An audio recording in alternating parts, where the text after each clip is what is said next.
Immediate fallout of the Israel-Gaza war. A sea route that is critical to global trade, the Suez Canal is facing its biggest and deadliest threat in recent history. There have been more than 25 attacks on commercial ships plying the Red Sea since the war began 3 months ago. Who are the rebels behind the attacks? The Iran-backed Houthis. Well, maritime escalations are at their peak, with the US and UK launching an all-out attack on the Houthi rebels by air and sea. Well, the spate of attacks could have a devastating impact on global trade. These commercial ships that ply the Suez Canal represent more than 12% of global trade and nearly 10% of the world's oil demand. Global oil prices as a result of these strikes have already begun to spike, and this happened after the US and UK strikes yesterday. Now, this route is extremely critical for India too, with 65% of India's oil imports passing through this route. But let's look at the latest escalation. The US and UK launching an all-out attack on Houthi rebels. What does this really mean? What are the immediate ramifications? Here's a report. The latest in concerted joint strikes by the US and UK against Yemen's Houthi fighters. Air, ship and submarine strikes on Thursday after repeated warnings to the rebels. On target are weapons storage, air defense and logistic facilities of the rebels who have continued to attack ships in the Red Sea despite the warnings. US and UK forces were able to down 18 one-way attack UAVs, 2 anti-ship cruise missiles, and 1 anti-ship ballistic missile when these weapons were launched towards international shipping lanes where dozens of merchant vessels were operating. The strikes are the first on Yemeni territory since 2016 and also marked the first military intervention by the US in Yemen. The Houthi military claims lives have been lost and Iran warns of retaliation. The raids have led to martyrdom of 5 and injuries to 6 others from the members of our armed forces. The strikes against the Houthis came as US Secretary of State Anthony Blinken wrapped up his visit to the Middle East.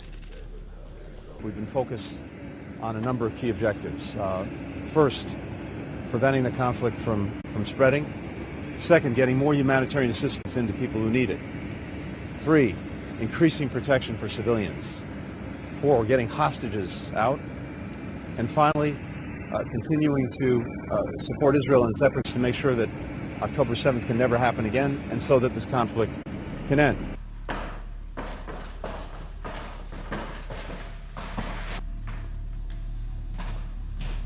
It is not necessary for the court to come to a final view on the question of whether Israel's conduct constitutes genocide. Meanwhile, South Africa took Israel to the International Court of Justice, accusing it of genocide in Gaza, and urged the top UN court to halt the war. Israel has a genocidal intent against the Palestinians in Gaza. Something Israel strongly denies. To weaponize the term genocide against Israel in the present context does more than tell the court a grossly distorted story.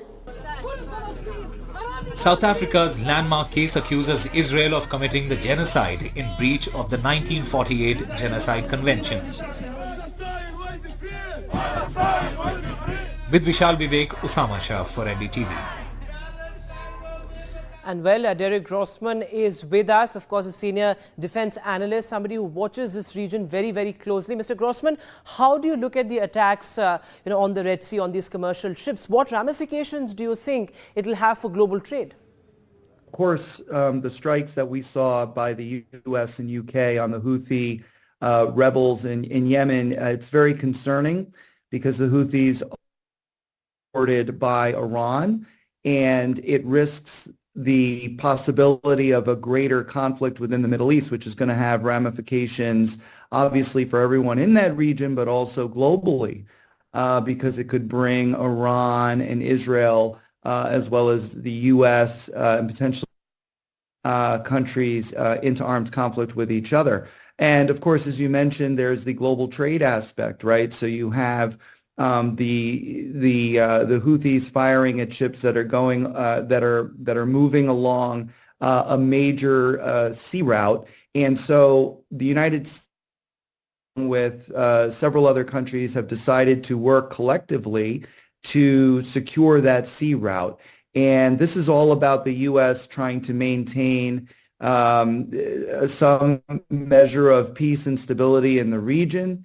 But of course, when you take action an armed group, it also raises the possibility of greater armed conflict. So it really is a careful balancing act that Washington, as well as other countries, must play.